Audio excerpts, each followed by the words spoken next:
party this.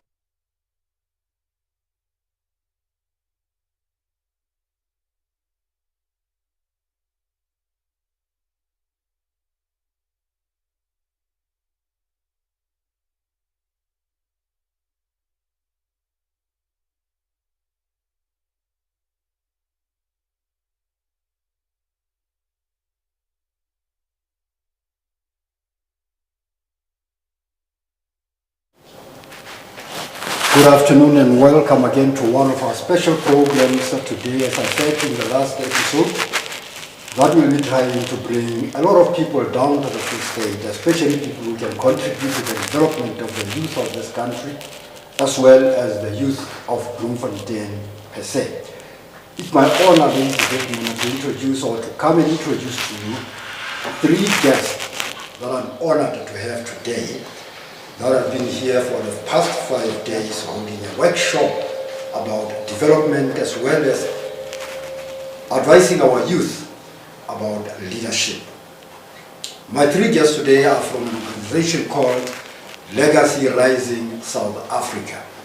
We are going to hear more from them, especially about the challenges that the youth of this country are facing now and what should be done according to them based on what they found out along the way. I'm going to introduce them one by one, starting with Miss Vicky Munsami on my far left-hand side. She is here today. Miss Munsami is a visionary HR leader, legacy leader, founder of Victoria Dev International, the legacy leader, and Legacy Rising South Africa. Welcome. Thank you so much. And then next to me here, I've got someone who doesn't need any introduction at all. It's Mr. Jack Delverin. Welcome. Thank you. Thank you.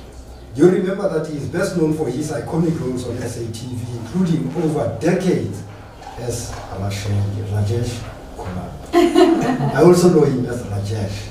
And I think many people along the way, when they see him, they still refer to him as Rajesh. Welcome. Thank you.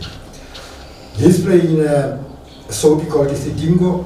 His performances are layered with emotion and they are powerful authenticity and a fierce intellect. He is more than that. He is a trained legal professional. And many people didn't know that he is a trained legal professional until today. Many of them will be wondering. Besides that, he has also worked at the South African as a South African police officer or police officer, and his voice is known all over the country. He is chairperson of the South African Guild of Actors with the SEGA, am I right? Yes, you're right on that, but I'm not a trained legal professional, only to the extent that I might have acted as a lawyer from time to time. Thank you for the correction. Welcome today. Thank you. Now, in the middle I have Advocate Gushwell Brooks. Am I pronouncing your name correctly? Gushwell Brooks. Yeah. He's a broadcaster, he's a legal strategist, he's human rights chairperson or champion. He's also a seasoned media powerhouse. Also, he's a host of 702, Prime Media 702 as well as Cape Talk. Thank you. Thank you. I'd like to welcome you to the Free State and Bloemfontein. Thank you. Now I'm going to ask to talk to them about why they are here, what they found here, and what they think the solutions should be. I'm going to start with Ms. Munsami. According to you, the workshop that you had for the youth of this country, what are the critical issues that you found amongst our youth to date? I think right now that our youth are struggling in various areas, and one of it is unemployment. So we have one of the highest youth unemployment rates in the world. Mm-hmm. And we are struggling with drugs. So that's creating a huge issue in communities where youth are struggling to find work or actually get themselves to be educated and work. Another issue is education. So we have an education structure, we have an education system, but I don't think it's really feeding the youth as it should. And the youth right now are not focusing so much on education as they're focusing on, I don't know, just, On drugs, there's a major thing that we've picked up here in Bloemfontein during the last 5 days. There's a major struggle. And in the townships, specifically in the township areas, drugs is a major problem leading to unemployment. So those are the areas that we've been addressing the last 5 days, or the last 4 days. Tomorrow's our last day. And we are trying to come up with solutions, working with the team here. We're looking at working with leaders, community leaders, leaders of NPOs and NGOs, and political leaders, and trying to come up with solutions on how we can assist the youth in the community. Thank you. Let me come to you, Mr. Brooks, or Advocate Brooks. What is your impression of what she has said now vis-a-vis what should be done in the future? I think the element that I'm adding to this program is really infusing a sense of understanding around human rights and the Constitution. I think one of the biggest underutilized tools that we have, that is probably the most powerful tool that anyone has in the world, is an understanding of the South African Bill of Rights. I think a lot of the issues and the problems that we have within our communities stem from the fact that people are not aware of their rights and how to assert those rights.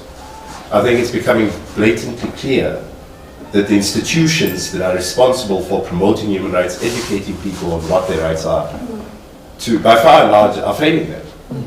And so I think it's incumbent on us to remind people of the fact that water is not a luxury, but it's actually a right. Letting your voice be heard, because you have the right to freedom of expression, is essential. That access to information is key. I mean, that's one of the biggest things that we came across over the last couple of days, is that people should be able to get access to, access information on basics, such as how the Metro, Mangaung in this instance, is spending money within their particular communities. And it's not a nice to have, it's not an additional nice thing that you should be supplied with. It's a fundamental basic human right. One would say, on the other hand, before I come to Jack here, one would say all that you have said is good and well, but now when you go to the authorities, they will tell you that the people are not paying for their services, so they cannot provide those services. It's their main right, but they're not paying. What should be done to correct that? Well, I think first and foremost, we need to get away from this myth that it's just simply a pay-as-you-go, and whether you can afford or cannot afford, that's it. I think that we need to understand that we come from a past that caused the poverty, that led to the poverty and the inequality that we see today. And that the state in particular has a responsibility upon it to assist with redress, albeit through a progressive realization of particular rights. I don't think that we can rest on our laurels and just simply plead poverty, and particularly in circumstances, and I think that the Free State as a province in particular has been witness to this fact, where the state will tell us that they don't have sufficient funds or resources to supply people with their basic human rights, but unfortunately we have political leaders that are living lavish lives and still continue to live lavish lives, despite the fact that we found out that they've had their hand in the cookie jar for quite some time. Ultimately, I'm not saying that there is an insurmountable amount of money and that you can do as you see fit, but I think within the limited resources that are available, at the very minimum, we need to prioritize the very basic needs of human beings, as opposed to the wholesale theft and corruption that we've seen up until this particular point. The final point I want to make is we are also enabling people to be able to monitor and prevent the theft and the corruption by exercising their rights.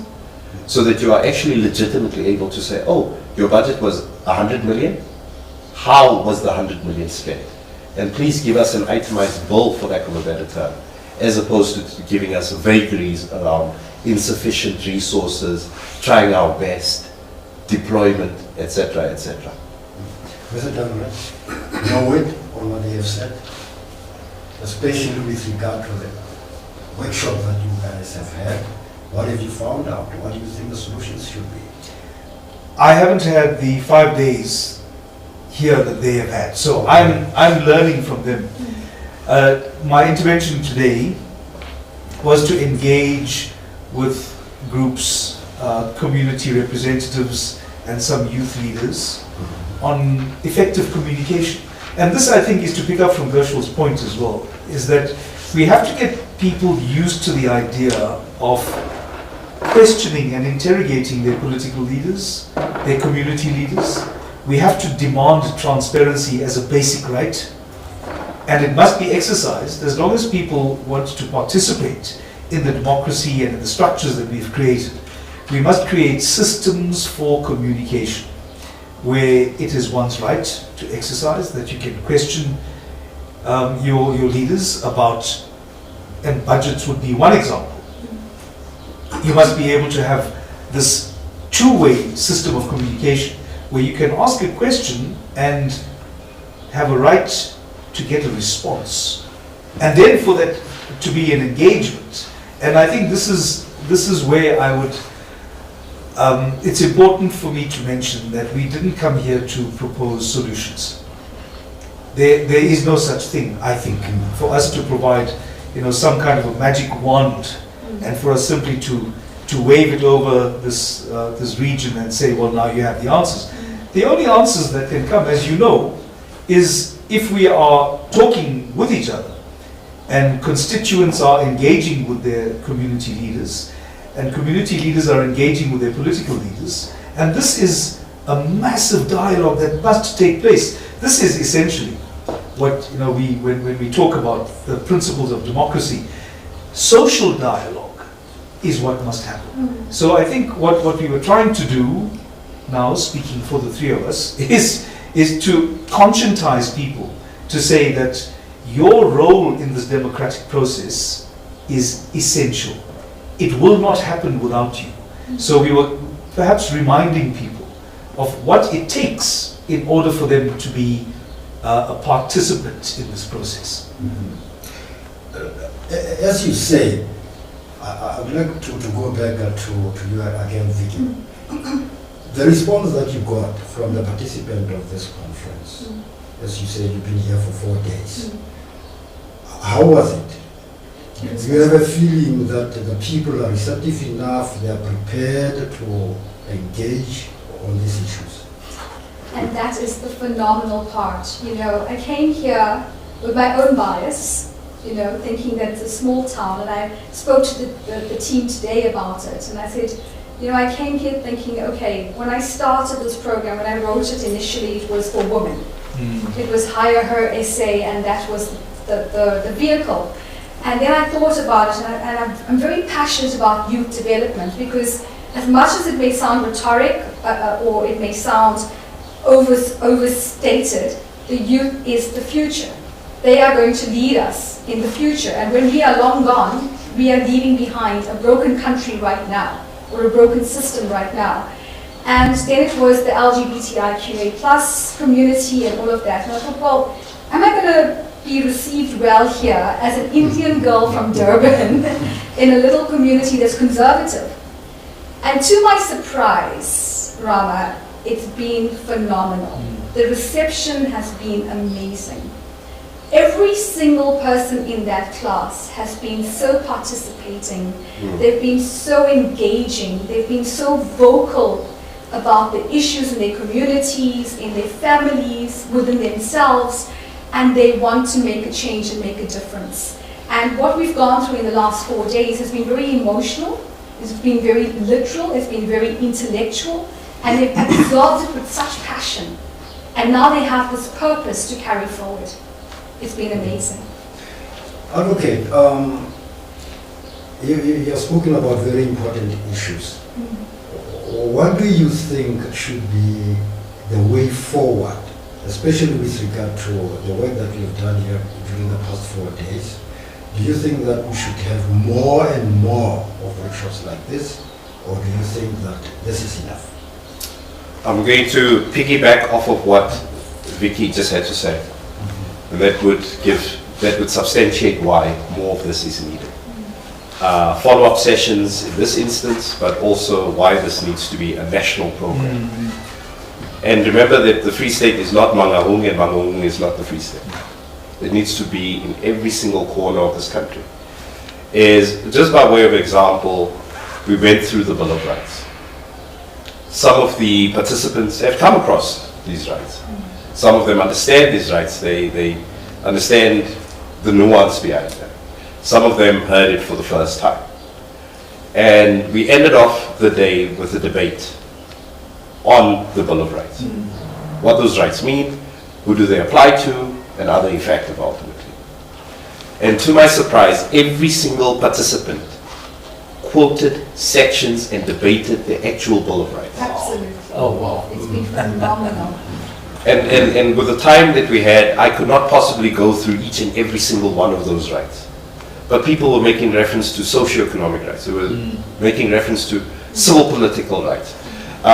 Some of the participants were taking us out of the Bill of Rights into other chapters of the Constitution. And it was a nuanced, sophisticated debate. And what I'm saying is, and I've always said this, is that the easiest bit of law anyone can ever read is our Bill of Rights. And it's written specifically in such a way that any person from a 5-year-old all the way through to someone who is elderly is able to understand what is due to them in terms of their rights and what their responsibilities are to the rest of society. And therefore, it is essential that we need to continue this. It is essential to be able to hear the stories of the individuals that are participating in this program, so that we can understand what it is that makes them those competent and capable leaders back within their communities, and what tools are they going to use to take this information and then spread it within their communities. Thank you. Let me come to Jack again. Jack, I'm going to digress a little bit here. You're chairperson of the Guild of Actors. Yes. With regard to what we are saying now, do you think that enough is being done in South Africa, especially with regard to the industry itself? And secondly, how could we use the performing arts to instill this type of leadership and to instill this type of consciousness? I love that question. The first one is really also, I would like to engage with that, because just going back to what Gershwin was saying, even in the professional acting industry, one of the things that I have to do as Saga chairman is to remind our government of the grinding poverty that eventually befalls every actor. And it speaks to a systematic failure within the industry itself and the way it's been put together.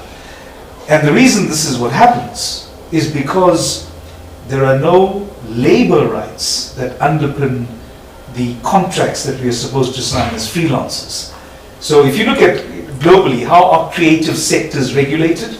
They are regulated because actors around the world, including in Africa, actors have basic worker rights, and they have collective bargaining rights. They have the rights to unionize, and these unions engage with each other in order to establish the basic minimum rights that must be protected. That is a global norm. That is an international standard practice. And in South Africa, we don't have those rights. So we are not protected by collective bargaining. We may not unionize. We don't have protection under basic conditions of employment of the Labour Relations Act, which means we cannot standardize anything. So we are on a race to the bottom. And it means that any producer, broadcaster can repeat content as often as they like, and they never have to pay the actor any residual fee. So we have built that's the formula right there. We have created the formula that guarantees that every single South African actor is going to find themselves a pauper. It's just a matter of time. So that's what we've built. Now, when you introduce this idea of regulating the creative sector, the cultural and creative industries, the question is, well, how do we regulate this? And then Saga will say, well, we need to establish these minimum rights protected by labor laws and collective bargaining rights that allows us as unions to establish benchmark rates and minimum rights. Would you believe there are people even up to now that will fight you, will absolutely fight you to keep the sector unregulated? Now you tell me, and maybe your viewers and listeners can also tell me, who do you think would fight to keep something unregulated? Typically it's the people who make the most profits. So when people make profit from unfair exploitation, they will fight to keep the system unregulated. So where we are now is Saga is busy with activism, and we like to learn Gershwin's language, and we will say that actors are being denied the freedom of association, our right to join a labor union. We are being denied under Section 23 of the Constitution the right to fair labor practice, the right to unionize. All these things are fundamental rights, and our Constitution itself draws heavily from the International Declaration of Human Rights, which all speaks the same language. Yeah. So in that sense, a large part of Saga's activism is based on the constitutional rights that we all have, and based on the kind of activism that you remember, going back to the days of fighting for liberation, fighting for democracy. That's where Saga's language must now go back into that space and repeat that kind of language. Even though to many people it might sound boring, in the creative sector, we are the only sector that has so far escaped transformation. To the second question, it was a powerful day for me today, sitting and working in workshops with the groups that we had, because I am a natural performer, and in the way that I facilitate my workshops, there is a performance element that comes out in it.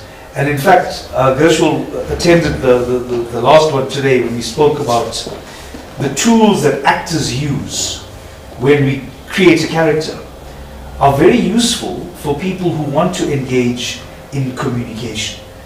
Because we teach people how to communicate with all parts of your mind and emotions and memories, and using rational thought and building a sound logical argument.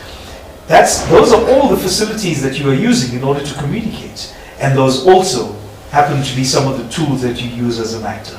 So today was a particularly successful day. Before I let you go on that, how is the relationship between the current Minister of Arts and the guild?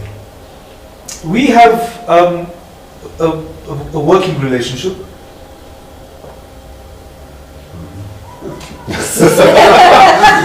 That's as good as it gets, Mr.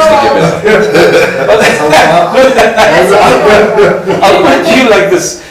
The biggest issue in the creative sector right now is regulation. It is from regulation that you have the discussion of unfair exploitation, abuse. In fact, today, and perhaps I'll post it on your social media, today I received, this is while I was at the airport waiting for my flight to go down to Bloemfontein. You have, in the background of a scene, you've got the main actors who are talking, and somewhere in the back, you're going to find the background actors, right? And background actors in South Africa and around the world also have agents. And an agent today sent me a screenshot of an independent movie that's going to be shot in South Africa, well, in Johannesburg, quite soon. In fact, shooting tomorrow. And the request was, we need 8 background actors of various races. They'll work a 12-hour day, no overtime. You must pay your own transport, you must bring your own wardrobe, and they're going to get paid 200 rand for the day. Wow. 200 rand for a 12-hour day, no overtime. So that's why I say, when we talk about the production, film, TV, creative sector, live entertainment, when it comes to mending the gaping holes, the question is always about regulation, and regulation under labor laws. The status of the actor is defined by its labor protection, or the lack thereof. And the point is that central question cannot be answered by Minister Mackenzie. That is a question that can only be answered by the Minister of Employment and Labour, Minister Beth. So, in that sense, I say Saga has a working relationship with the Minister of Sports, Arts and Culture. It's only to say that the real question of regulation doesn't sit with him anyway.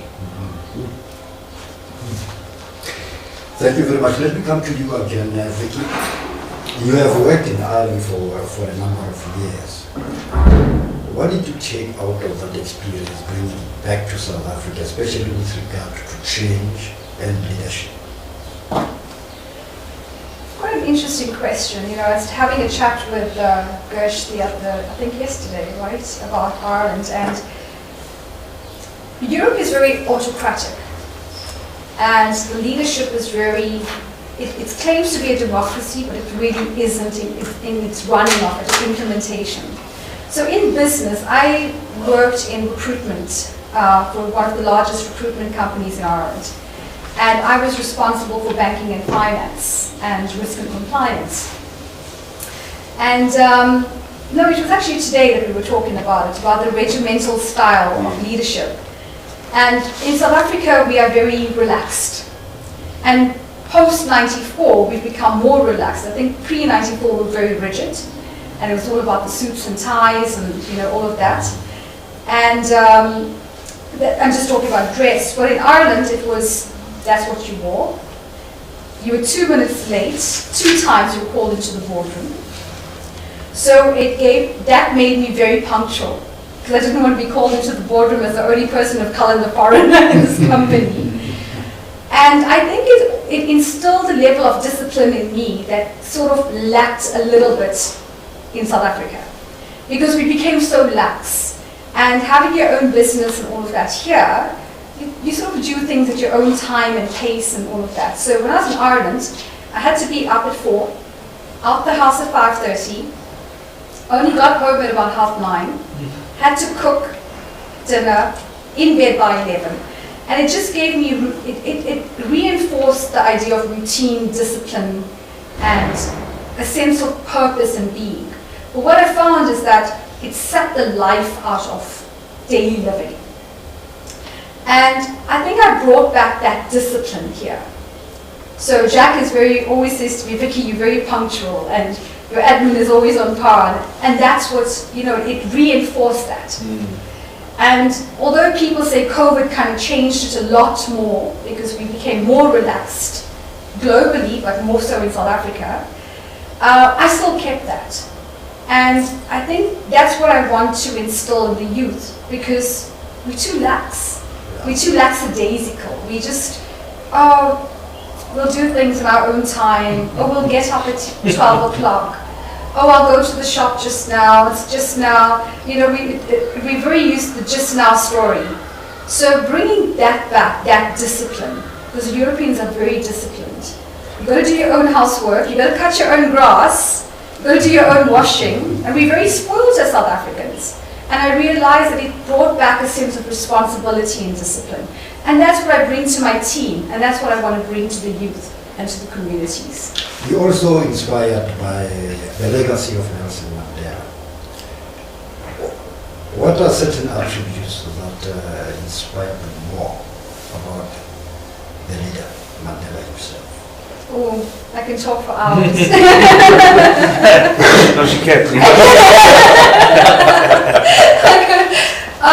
You know, I love to tell the story, so just indulge me a little, okay. So I was 12 when Madiba was released, and I always say I was sitting in the sugarcane plantation on my grandmother's floor watching this man that we've never heard of before, and suddenly we know he's being released.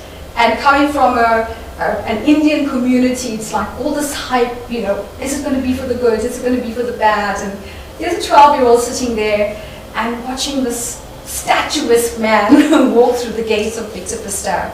And that he just captured me. It was his presence, it was his aura, it was just something through that television, those old Android televisions, it just captured my heart. And I started following him thereafter, and I was 12. So this has been a 35-year journey for me, from 1990 to now. And this is pretty much a dream come alive. So my work is around the teachings and principles of Nelson Mandela. And I know Madiba's been dead now 13 years.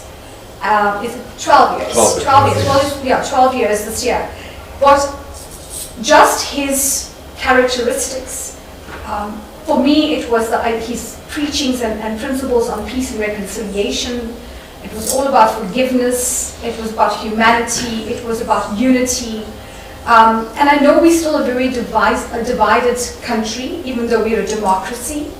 But I want to bring those elements into the teachings and the trainings and into my voice when I'm dealing with people, especially the youth. Because I feel, or I believe, and for me, he's my hero, that he was a man of vision. And he was a man ahead of his time.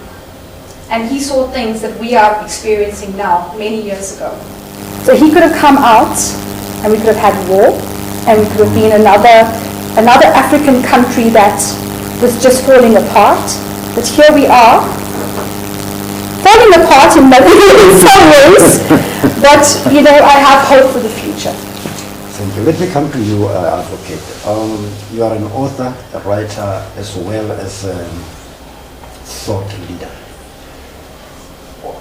Our thinking or belief at the moment is just that the youth of this country don't read as much as we used to read.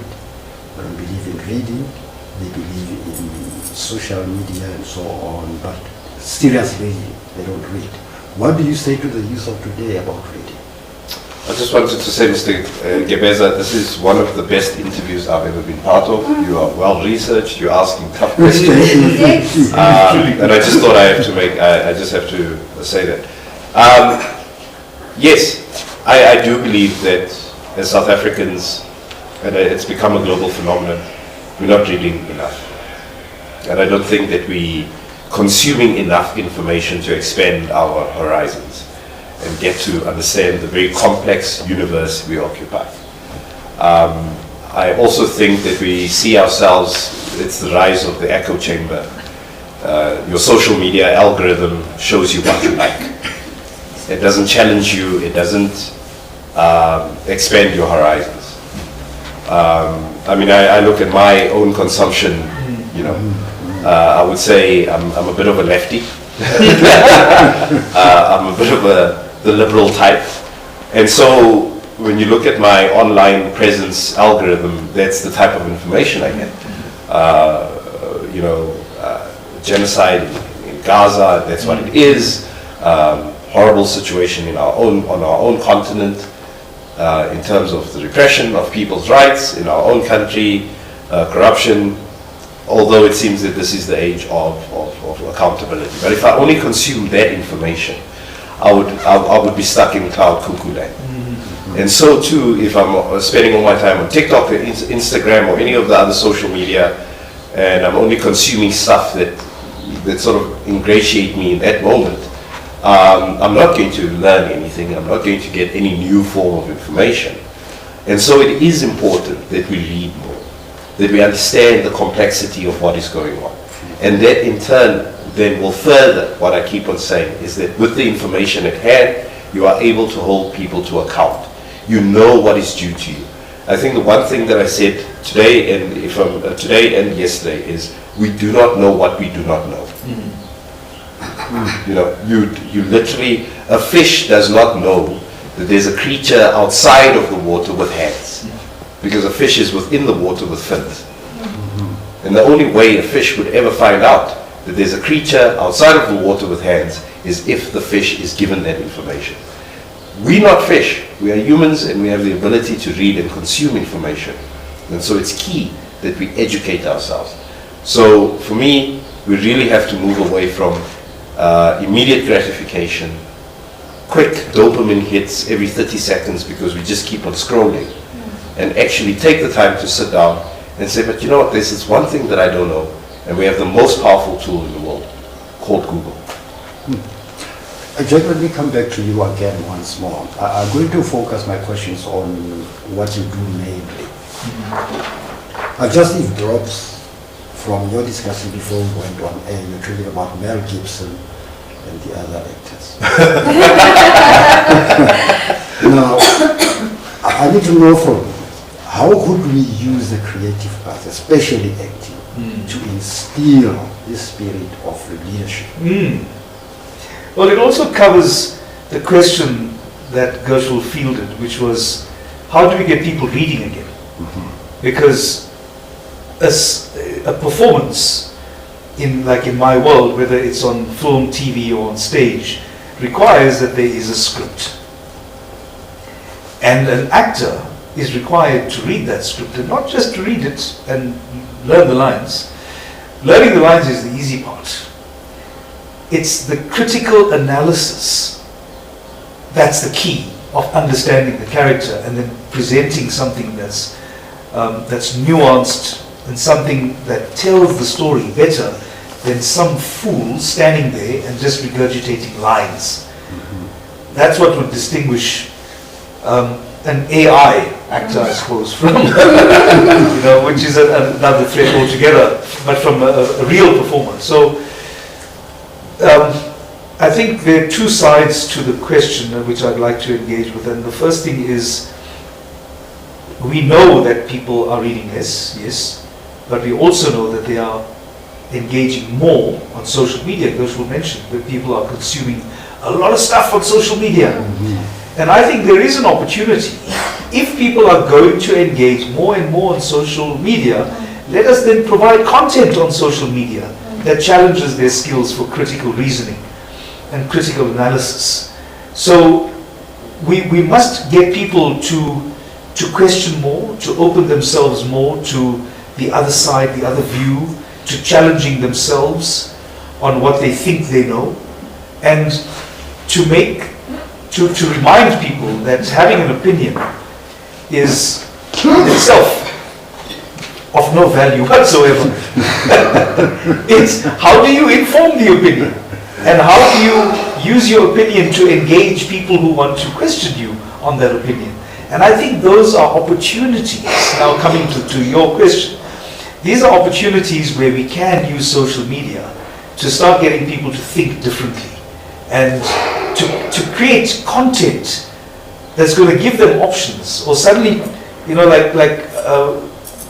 years ago you would have a chess game app, and then you would it can also show you various options. You can take this option, but then that's going to happen.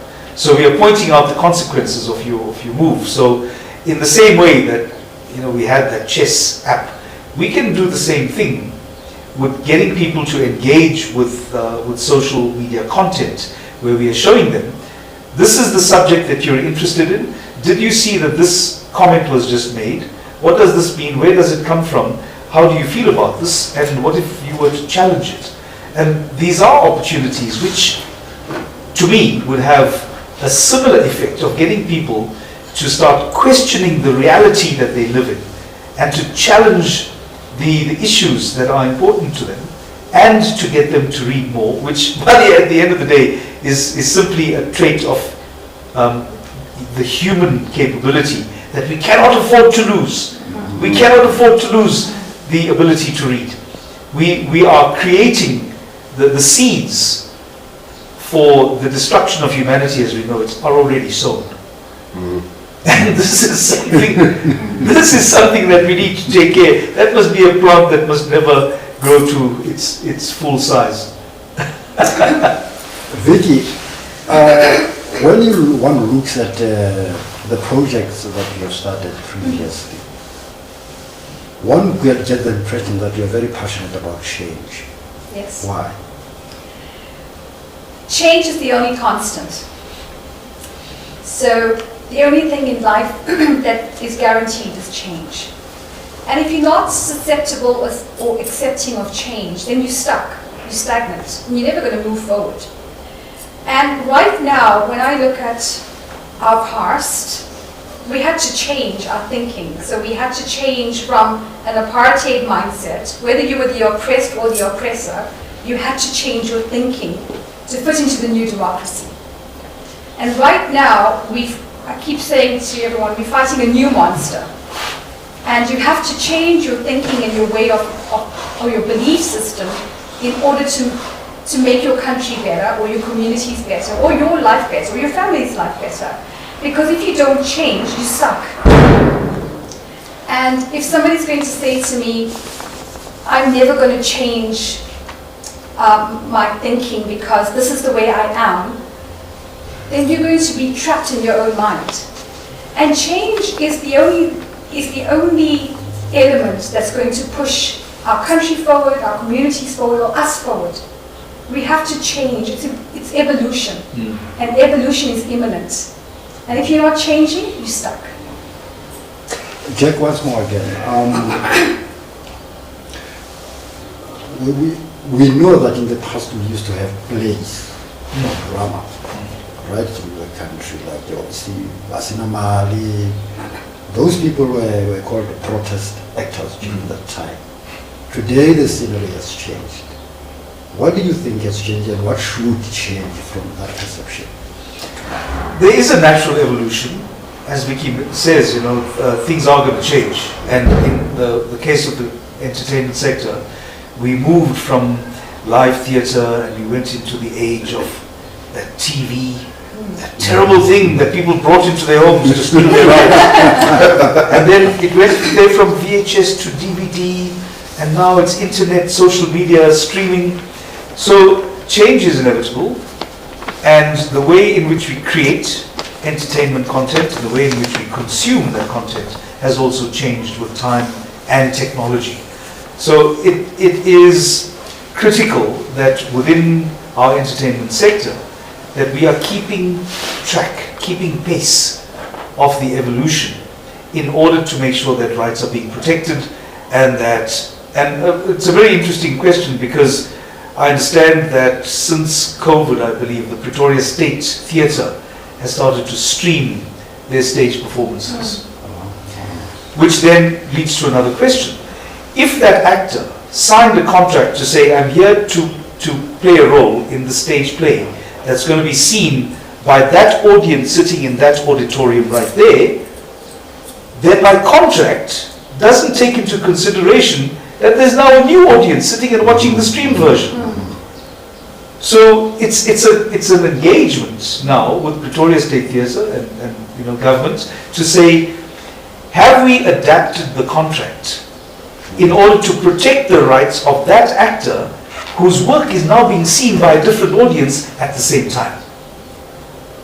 So these discussions are happening, but they're very, very slow to happen. And people in this country are still trying to define what does it mean when this thing is now being streamed, or what does it mean when, one of these phrases that people use now is user-generated content. And that's pretty much to say that, all of us can create a little video and put it on a social media platform, and if it gets enough traction, we can earn some money from it. Right? And that's the principle. And the world is moving there. And one of the principles that we picked up in the workshop that I was doing is to remind people, we are already in that world now. Yeah. So it is important for us to embrace that world. We have to speak to each other, taking that world into context. And it would be insane for us to tell people, listen, you need to reject the social media thing because we need to return to what we believe is the pure form of entertainment. That's nonsense. There is a new world, and we have to participate in the new world and adapt to the terms by which we do so. Let me just round off by giving each one of you 2 minutes, 3 minutes, just to wrap up and say, what's your last word with regard to the conference? Are we likely to see you coming back here based on the demand? Or what's going to happen from now on? Well, if we are going to be training 10,000 leaders in Mangaung by 2050, which is the vision, so we are going to continue with this. And the response has been phenomenal. From the people who arranged it and brought us here to the participants, it's been absolutely phenomenal. And I couldn't be happier with the engagement that we've received, that we've had, and the response that we've received. We've had people tell us that we don't want you to go. We thought you were here for 8 weeks. So I said, well, I think I should move to Bloemfontein. So, we are definitely going to continue with the program. And right now, it was great to kick off in Mangaung. But like Gersh said, it's a nationwide project. And Jack says it's something that should be done nationwide because the benefit is phenomenal. And the learning is phenomenal. And there's an add-on to this program. So this is we've got the foundation phase, the intermediate phase, the advanced phase. So we're going to continue with that. So we just want to thank Mr. Papi Mokwena and all the organizations that have brought us here. Thank you very much. And we appreciate the support and we appreciate the effort that has been put behind it. Advocate. Well, Mr. Gibbons, it would be an absolute honor to be wanted back in Mangaung. But I have to say thank you to Vicky. It was a per-chance conversation that led to this point. Being able to, I think we all suffered to some extent from imposter syndrome. You want to add value, you have this idea, you put it out there, you hope for the best, and lo and behold, this is what we have. So yeah, I can't wait to come back to Mangaung to continue this process. I have a new audience, whatever it takes. Go national with it. That would be absolutely fantastic. But for me, I think the greatest reward out of it is seeing the engagement, the level of understanding, the excitement around the content. And of course, I think the second element, hearing from exceptional human beings that leave the venue afterwards, get into a taxi and go home. Yeah. And yet they're exceptional. Yeah. Jack? I think one of the signs for me of a really successful engagement is that you walk away from there feeling as if I have only just begun. And that's what it felt like today. There's so much we covered. We really covered a lot of ground. There was a lot of substance. There was a lot of content. There was a lot of engagement, and all of it was just soaked up. It was digested so quickly, and that's how we knew that this is working. It's relevant and it has impact. So I think what Vicky has started is the nucleus. It can only grow from here as support, resources become available, because we can see amongst ourselves the enormous potential this has. And beyond just simply having potential, it is essential that people understand the kind of rights and skills that we are talking about. So we have only just begun. The second point, and my final one, is simply to say that through the engagements, the stories that people have revealed about their personal lives, their personal stories, their personal tragedies, their traumas, what they've had to live through, even going back into the apartheid years, which was shared with such authenticity and openness and generosity. It touched my heart and it took my breath away. That you had these people sharing this in their truth. And it reminded me, it affirmed for me why this workshop was so important. Because there are people living in your home who are in your school. There are people at your workplace who are still in need of healing. And unless we provide that for them, unless we give them the tools with which to deal with that, we will not fully discover what a democratic South Africa really is. Lastly, Vicky, for people listening and watching what we have discussed today and are interested in getting your services, how do they get in touch with you? We can put the details up on Facebook. We can have it loaded onto your website if that's fine with you.